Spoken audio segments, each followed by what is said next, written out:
Hello friends, എല്ലാവർക്കും good morning. അപ്പോൾ ചെമ്മനീർ പൂവിൻ്റെ ഇന്നത്തെ ഒരു സൂപ്പർ ഹിറ്റ് വിശേഷത്തിലേക്ക് എല്ലാവർക്കും സ്വാഗതം.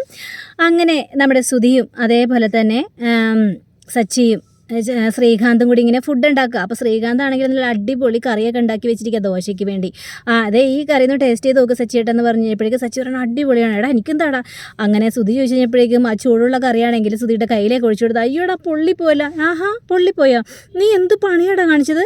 എൻ്റെ കൈ പൊള്ളിക്കാൻ വേണ്ടിയില്ലടാ നീ മനപ്പൂർവ്വം ഇട്ടത് എന്ന് പറഞ്ഞുകൊണ്ട് ഭയങ്കര ബഹളം കാണിക്കുക അവിടെ. എടാ ശ്രീകാന്തേ, നിൻ്റെ കറി അടിപൊളിയായിട്ടുണ്ട് എന്ന് പറയുക. അങ്ങനെ എല്ലാവരും ഭക്ഷണം കഴിക്കാനായിട്ടിരിക്കുകയാണ്. അപ്പോൾ എല്ലാവരും ഭക്ഷണം ദോശയൊക്കെ ഇങ്ങനെ വെച്ച് ഇങ്ങനെ ഒരേ പാത്രത്തിൽ വെച്ച് കൊടുത്തു കഴിഞ്ഞപ്പോഴേക്കും സച്ചിക്ക് ഒരു കരിഞ്ഞ ദോശ കിട്ടിയത്. അപ്പോൾ ഇതാരാണ് ഉണ്ടാക്കിയത് എന്നിങ്ങനെ ചോദിച്ചു കഴിഞ്ഞപ്പോഴേക്കും അപ്പോൾ സുധിയാണെങ്കിൽ അത് പിന്നെ ഞാനാ ഉണ്ടാക്കിയത്. എന്താണ് ഇത്, നടുവിങ്ങനെ ഒട്ടിപ്പിടിക്കുകയാണല്ലോ കീല് പോലെ, എന്താണ് ഈ ദോശ ഇങ്ങനെ ഉണ്ടാക്കി വെച്ചിരിക്കുന്നത് എന്ന് ചോദിക്കാം. ഇത് കേട്ട് കഴിഞ്ഞപ്പോഴേക്കും അത് പിന്നെ ഞാനൊരു വെറൈറ്റി ദോശ ഉണ്ടാക്കിയതാണ്. എപ്പോഴും നമ്മൾ സാധാ ദോശയല്ല കഴിക്കുന്നത്, അതുകൊണ്ട് ഞാനൊരു വെറൈറ്റി ദോശയാണ് ഉണ്ടാക്കിയത് എന്നിങ്ങനെ സംസാരിക്കുക. ഇത് കഴിഞ്ഞപ്പോഴേക്കും പിന്നെ അവൻ്റെ ഒരു വെറൈറ്റി ദോശ കരിഞ്ഞ് പൊരിഞ്ഞിരിക്കുന്നതാണ് അവിടെ നിൻ്റെ വെറൈറ്റി ദോശ എന്നും പറഞ്ഞുകൊണ്ട് നമ്മുടെ സച്ചിയാണെങ്കിൽ ഭയങ്കരമായിട്ടും വഴക്ക് പറയുക. അപ്പോഴേക്കും അച്ചമ്മയാണെങ്കിൽ അതേ, എനിക്കൊരു പ്രത്യേക കാര്യം പറയാനുണ്ട് നിങ്ങളോട് എല്ലാവരോടും. ദോശ കഴിക്കാനായിട്ട് വരട്ടെ. അച്ചമ്മേ, ദോശ കഴിക്കാനായിട്ട് വരട്ടെ എന്ന് പറഞ്ഞത്? അതിന് കാര്യമുണ്ട്. അതായത് നമ്മളെല്ലാവരുടെയും പാത്രത്തിൽ ദോശ ഇരിക്കുമല്ലേ, ഇനി എന്താ ചെയ്യേണ്ടതെന്ന് ഞാൻ പറഞ്ഞുതരാം. അപ്പോൾ ഭാര്യമാർ ഭർത്താക്കന്മാരെ ഊട്ടണം. ഇതാണ് എൻ്റെ ഒരു തീരുമാനം. തിടഞ്ഞപ്പോഴേക്കും എല്ലാവർക്കും ഭയങ്കര ഇഷ്ടപ്പെട്ടു.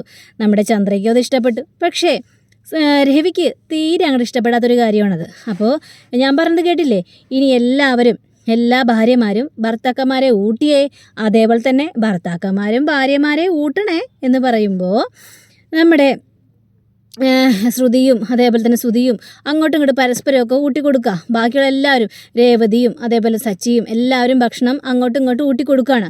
അപ്പോഴേക്കും ചന്ദ്രയാണെങ്കിൽ കുറച്ച് ദോശ എടുത്തിട്ട് ഇന്ന രവിയേട്ടാ എന്നും പറഞ്ഞുകൊണ്ട് വായിലോട്ട് വെച്ച് കൊടുക്കാനായിട്ട് ശ്രമിക്കുക. ആ സമയത്ത് വേണ്ട, അവരൊക്കെ ചെറുപ്പക്കാരാണ്, അവർ വായിലേച്ച് ഊട്ടിക്കൊടുക്കേ എന്ത് വേണമെങ്കിലും ചെയ്തോട്ടെ, നമ്മൾ അതേപോലെ കാണിക്കേണ്ട ആവശ്യമൊന്നുമില്ല എന്ന് രവി പറഞ്ഞപ്പോൾ നമ്മുടെ സച്ചിയുടെയും രേവതിയുടെയും ബാക്കിയുള്ളവരുടെയും മുഖഭാവമൊക്കെ മാറുകയാണ്. കാരണം ഇവരുടെ മനസ്സ് മാറ്റിയെടുക്കണം, ഇവരുടെ പിണക്കങ്ങളൊക്കെ തീർക്കണം എന്നൊക്കെ വിചാരിച്ചുകൊണ്ടാണ് ഇങ്ങനൊരു സംഭവം അച്ചമ്മ ക്രിയേറ്റ് ചെയ്തത്. അപ്പോൾ അച്ചമ്മയ്ക്കും കാര്യം മനസ്സിലായി. കാരണം രവിക്ക് ഇപ്പോഴും ചന്ദ്രയോട് എന്തൊക്കെ പറഞ്ഞാലും ചെറിയൊരു ദേഷ്യമൊക്കെ ഉണ്ട്. അപ്പോൾ അച്ചമ്മ ആ കാര്യത്തിലൊന്നും മിണ്ടുന്നില്ല. രവി ആണെങ്കിൽ അവിടെ നിന്ന് എണീറ്റ് പോകാനുള്ള ശ്രമത്തിൽ അച്ഛാ എന്താ ചെയ്ത്, അച്ഛൻ ഊട്ടിക്കൊടുക്കുന്നില്ലേ എന്നൊക്കെ ചോദിക്കുകയാണ്. എനിക്ക് ഊട്ടിക്കൊടുക്കാനൊന്നും പറ്റിയൊന്നുമില്ല എന്നും പറഞ്ഞുകൊണ്ട്, എനിക്ക് മതിയെന്നും പറഞ്ഞുകൊണ്ട് നമ്മുടെ രവി അവിടെ നിന്ന് എണീറ്റ് പോവുക. അപ്പോൾ എണീറ്റ് പോയി കഴിഞ്ഞപ്പോഴേക്കും നമ്മുടെ ഈ സച്ചി ഇങ്ങനെ ചോദിക്കുകയാണ്, അച്ചമ്മ അച്ഛനോടൊരു വാക്ക് പറയായിരുന്നു, അപ്പോൾ അച്ഛൻ അമ്മയ്ക്ക് വായിൽ വെച്ച് കൊടുക്കുമായിരുന്നു. അച്ഛമ്മ എന്താ പറയാതിരുന്നത്? ഞാൻ മനഃപൂർവ്വം പറയാതിരുന്നതാണ്. എടാ, ഇപ്പം ഏതായാലും കുറച്ച് തണുത്ത് വരികയാണ്. ഏതായാലും പെട്ടെന്ന് മാറാനായിട്ട് പോകുന്നില്ലെന്നേ, കുറച്ച് പതിയെ തണുത്ത് വരട്ടെ, അതിനുശേഷം എല്ലാം ഓക്കെ ആയിക്കോളും. അതിനെക്കുറിച്ചൊന്നും ഓർത്ത് നീ ടെൻഷൻ ആവേണ്ട സച്ചി എന്നിങ്ങനെ പറയുക. അതെ അച്ചമ്മയ്ക്ക് അച്ചമ്മയുടെ ഭർത്താവ് ഇതേപോലെ ഊട്ടിത്തരുമായിരുന്നോ? പിന്നെ എല്ലാവരുതേ, എൻ്റെ ഭർത്താവിന് എന്നോട് ഭയങ്കര സ്നേഹമായിരുന്നു. എനിക്ക് ഭക്ഷണം വാരിത്തരികയും എനിക്ക് വേണ്ട വിധത്തിലുള്ള എല്ലാ കാര്യങ്ങളും ചെയ്തു തരുമായിരുന്നു. ആണോ അച്ചമ്മേ? അപ്പോൾ അച്ചമ്മയുടെ ഭർത്താവ് ഇപ്പോൾ ഉണ്ടായിരുന്നെങ്കിൽ അച്ചമ്മയ്ക്ക് ഊട്ടി തരുമായിരുന്നല്ലേ? പിന്നെ അല്ലാതെ എനിക്ക് ഊട്ടിയൊക്കെ തരുമായിരുന്നു. എങ്കിലേ ഞാൻ അച്ചമ്മയുടെ വാല് വെച്ച് തരാം എന്ന് പറഞ്ഞുകൊണ്ട് സച്ചി അച്ചമ്മയുടെ വാല് വെച്ച് കൊടുക്കണം. അപ്പോൾ സുധിയാണെങ്കിൽ ഞാനും വെച്ചു തരും അച്ചമ്മയ്ക്ക് എന്ന് പറഞ്ഞുകൊണ്ട് അച്ചമ്മയ്ക്ക് സുധിയും വാല് വെച്ച് കൊടുക്കുകയാണ്. അപ്പോൾ അച്ചമ്മയുടെ ഹസ്ബൻഡ് ഒരു റൊമാൻറ്റിക് ഹീറോ ആയിരുന്നു എന്ന് വർഷ ചോദിക്കുകയാണ്. ഒന്ന് പോടി എന്ന് അച്ചമ്മയും. അങ്ങനെ ഇവരുടെ ആ ഒരു പിണക്കം മാറ്റണമല്ലോ. അങ്ങനെ നമ്മുടെ രേവതിയാണെങ്കിൽ നേരെ അടുക്കളയിൽ പോയി പാത്രങ്ങളെല്ലാം കഴുകിവെക്കുക. ആ സമയത്ത് സച്ചി അങ്ങോട്ട് ചെന്നിട്ട്, രേവതി, ഇപ്പോൾ അച്ഛൻ്റെയും അമ്മയുടെയും പിണക്കമൊക്കെ മാറി, അപ്പം നമുക്ക് കാറ് മേടിക്കേണ്ട രേവതി എന്ന് ചോദിച്ചപ്പോഴേക്കും നമുക്ക് കാറ് മേടിക്കണം, അതിനെന്താ ഇപ്പോൾ കുഴപ്പം? എങ്കിൽ പിന്നെ കാറ് പോയി എടുത്താലോ? ആ കാറ് തന്നെയല്ലേ സച്ചിയേട്ടാ? പിന്നെ അല്ലാതെ ആ കാറല്ലാതെ വേറെ ഏതെങ്കിലും കാറ് ഞാൻ മേടിക്കോ? നമ്മളത് പറഞ്ഞു വെച്ചല്ലേ. അതുമല്ല, നിനക്ക് ഇഷ്ടപ്പെട്ട കാറല്ലേ, അപ്പോൾ പിന്നെ ആ കാറല്ലേ ഞാൻ മേടിക്കോളൂ എന്ന് സംസാരിക്കാം. ആണോ? സച്ചിയേട്ടന് ഇഷ്ടപ്പെട്ട കാർ തന്നെയല്ലേ. നമ്മൾ രണ്ടുപേരുടെയും മനപ്പൊരുത്തം ഒരേപോലെ ആയതുകൊണ്ടാണ് നമുക്ക് ആ കാർ ഇഷ്ടപ്പെട്ടത് എന്നവിടെ പറയാം. എങ്കിൽ പോയി ഞാൻ കാർ നോക്കിയാലോ? പക്ഷേ സച്ചിയേട്ടാ 2 ലക്ഷം രൂപയല്ലേ നമ്മുടെ കയ്യിലുള്ളൂ, അത് മതിയെന്നേ, ബാക്കി നമുക്ക് സി ആക്കാം. ദേ പതിയെ പതിയെ പൈസ കൊടുത്താൽ മതിയല്ലോ.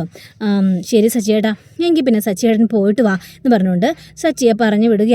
അങ്ങനെ പിന്നീട് കാണിക്കുന്നത് നമ്മുടെ ചന്ദ്രയാണെങ്കിൽ ആകെ വല്ലാത്തൊരു അരിശത്തോടെ ഇങ്ങനെ നിൽക്കുക. അപ്പോൾ അച്ചമ്മയും അവിടെ ഇരിക്കുന്നുണ്ട്, ഓരോ കാര്യങ്ങൾ സംസാരിക്കുന്നുണ്ട്.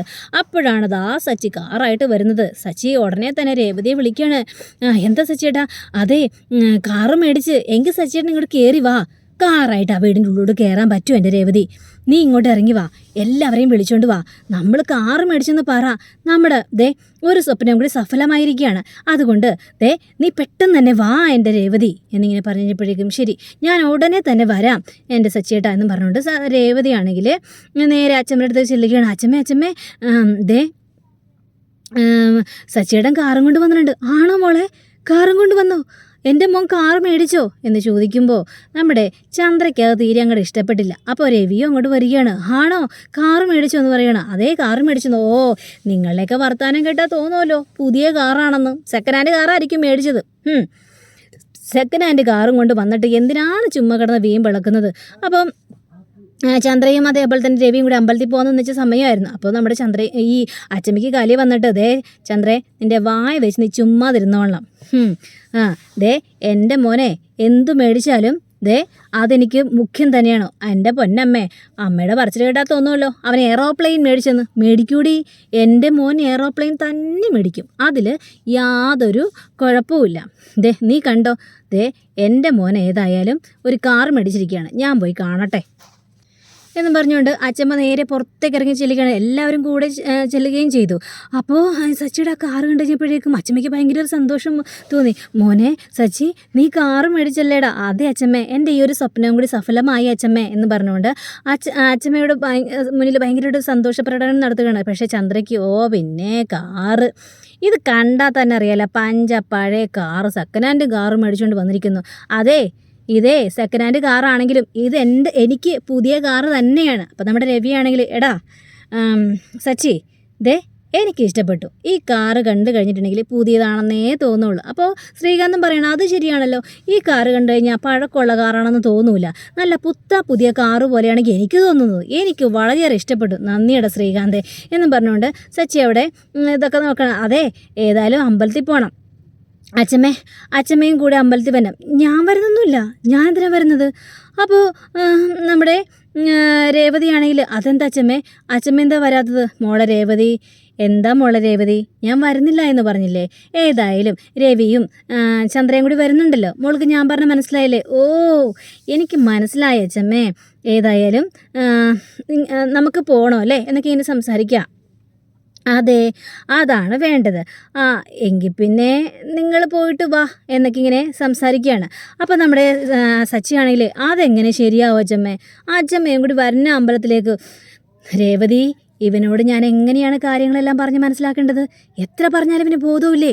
നിനക്കെന്താടാ തലയ്ക്ക് ബുദ്ധിയില്ലേ എന്ന് ചോദിക്കണം. അച്ചമ്മേ, എന്താ അച്ചമ്മ ഈ പറയുന്നത്? ഞാൻ അച്ചമ്മയോട് വരാൻ പറഞ്ഞത് എന്താ ഇത്ര തെറ്റാണോ രേവതി?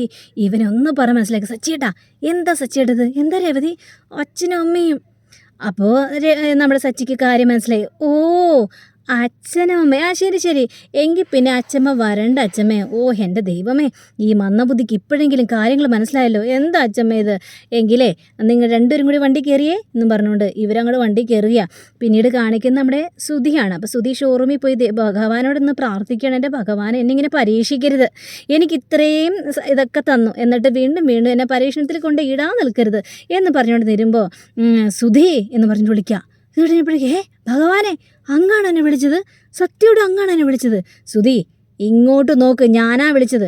അങ്ങനെ തിരിഞ്ഞു നോക്കി കഴിഞ്ഞപ്പോഴേക്കും ഒരാൾ വന്നിങ്ങ് നിൽക്കുകയാണ്. അയ്യോ സാർ, എന്താ സാർ വേണ്ടത്? സാർ എന്തെടുക്കാൻ വേണ്ടി? ഞാനൊന്നും എടുക്കാൻ വേണ്ടി വന്നല്ല, ഇതങ്ങോട്ട് തരാൻ വേണ്ടി വന്നാണ് എന്നും പറഞ്ഞുകൊണ്ട് ഒരു വെള്ള പേപ്പർ കൊടുക്കുകയാണ്. ഇതെന്താ ഇത്? അപ്പോൾ അതിലിങ്ങനെ എഴുതിയിരിക്കുകയാണ്, നിൻ്റെ കൂടെയുള്ള ഒരാൾ നിനക്ക് വലിയൊരു പ്രശ്നമായി തീരും എന്നാണ് അതിൽ എഴുതിയിരിക്കുന്നത്. തിരിഞ്ഞു നോക്കി കഴിയുമ്പോഴേക്കും അയാളെ കാണാനുമില്ല. ശ്രുതിക്കാണെങ്കിൽ പേടിയും തോന്നി. അപ്പോൾ ദേ വരുന്നു ശ്രുതിയും അതേപോലെ തന്നെ ശ്രുതിയുടെ കൂട്ടുകാരി മീരയും കൂടി വരികയാണ്. അപ്പോൾ ശ്രുതിയാണെങ്കിൽ ആകെ ടെൻഷൻ അടിച്ച് നിൽക്കുകയാണ്. അയ്യോ എന്ത് പറ്റി ശ്രുതി എന്ന് ചോദിച്ചപ്പോഴേക്ക് ദേ ശ്രുതി ഇത് നോക്കി, എനിക്ക് ആരോ പാരയായിട്ട് മാറുന്നുണ്ട്. ദേ അയാൾ കൂടെ നിൽക്കുന്നിടത്തോളം കാലം നിനക്കത് വലിയൊരു പ്രശ്നമായി തീരുമെന്നാണ് പറഞ്ഞിരിക്കുന്ന. ആരെക്കുറിച്ച് ഉദ്ദേശിച്ചിട്ടായിരിക്കും? എനിക്കപ്പോൾ ആരോ എവിടെയോ ശത്രുക്കളുണ്ട്. അതൊന്നും കുഴപ്പമില്ല, ഒരു ശത്രുതയില്ല. ഇത് നിന്നെ പേടിപ്പിക്കാൻ വേണ്ടി ആരെങ്കിലും പറഞ്ഞായിരിക്കും. ഇല്ല ശ്രുതി, ഇത് പേടിപ്പിക്കാൻ വേണ്ടിയല്ല. അപ്പം ശ്രുതി ചുറ്റുപാട് നോക്കിയാ ശ്രുതി പേടിച്ചാണെങ്കിൽ വിറച്ച് നിൽക്കുകയാണ്. അപ്പം മീരയെ നോക്കിയിട്ട് മീര ഇങ്ങനെ രൂക്ഷമായിട്ട് നോക്കുകയാണ് നമ്മുടെ ശ്രുതി നീ തന്നെ ഇങ്ങനെ നോക്കുന്നതെന്ന് ചോദിച്ചപ്പോഴേക്കും ആരെ വേണമെങ്കിലും സംശയത്തോടെ നോക്കാമല്ലോ. കാരണം ആരാണ് എപ്പോഴാണ് എനിക്ക് ശത്രുതയായി മാറുന്നതെന്ന് പറയാനായിട്ട് പറ്റില്ലല്ലോ. അതുകൊണ്ട് എനിക്ക് ഒന്ന് മനസ്സിലാക്കിയേ മതിയാവുള്ളൂ. ഇത് കഴിഞ്ഞപ്പോഴേക്കും ശ്രുതി ഒന്നും മിണ്ടാതിരിക്കേണ്ട ശ്രുതി, അങ്ങനെയൊന്നും ഉണ്ടാവില്ലെന്നേ. ചുമ്മാ ടെൻഷൻ അടിപ്പിക്കാൻ വേണ്ടി അങ്ങനെയൊന്നും ഒരു പ്രശ്നവുമില്ല. ഇല്ല, എന്തൊക്കെയോ പ്രശ്നങ്ങളുണ്ട്. അത് ഉറപ്പുള്ള കാര്യം തന്നെയാണ്. ശരിക്കും പ്രശ്നങ്ങളുണ്ട്. അപ്പം നോക്കുമ്പോൾ സ്റ്റാഫുകൾ രണ്ടുപേരും കൂടി എന്തൊക്കെയോ സംസാരിക്കാം. ഇത് കണ്ട ശ്രുതിയാണെങ്കിൽ നേരെ അങ്ങോട്ട് ഓടി ചെല്ലുകയാണ്. പറയടാ, സത്യം പറയടാ, നീ ആരോടാടാ സംസാരിച്ചത്? നീ എന്നെക്കുറിച്ചല്ലേടാ പറഞ്ഞത്? എടാ നീ എന്നെ തകർക്കണമെന്നല്ല. അയ്യോ സാറേ, ഞങ്ങൾ വേറെ കാര്യങ്ങൾ പറഞ്ഞാ സാറെന്തിനെ സാറെ തകർക്കണമെന്ന് ഞങ്ങളെന്തിനാ സംസാരിക്കുന്നത്? അതേടാ, നിന്നെക്കൊന്നും വിശ്വസിക്കാൻ പറ്റില്ല, നീയൊക്കെ ശത്രുക്കളാണ് എന്ന് പറഞ്ഞുകൊണ്ട് ഭയങ്കര ബഹളം. അപ്പോൾ ശ്രുതിക്കാണെങ്കിൽ ആകെ പേടിയും തോന്നുന്നു. ദേ ശ്രുതി ആകെ ടെൻഷൻ അടിച്ചിരിക്കുകയാണ്. എന്തോ പ്രശ്നമുണ്ട് മീര, ഇനി ഇത് ആരെങ്കിലും പാര വെച്ചതാണോ എന്നൊക്കെ ഇങ്ങനെ ആലോചിക്കുകയാണ്. അപ്പം അങ്ങനെയും കാണിച്ചുകൊണ്ടാണ് നമ്മുടെ ഇന്നത്തെ റിവ്യൂടെ അവസാനിച്ചിരിക്കുന്നത്. അടുത്ത റിവ്യൂവിനെ കാത്തിരിക്കുക, സബ്സ്ക്രൈബ് ചെയ്യുക. എല്ലാവർക്കും നല്ലൊരു ദിനം ആശംസിക്കുന്നത്. നമസ്കാരം. Thank you. ബൈ.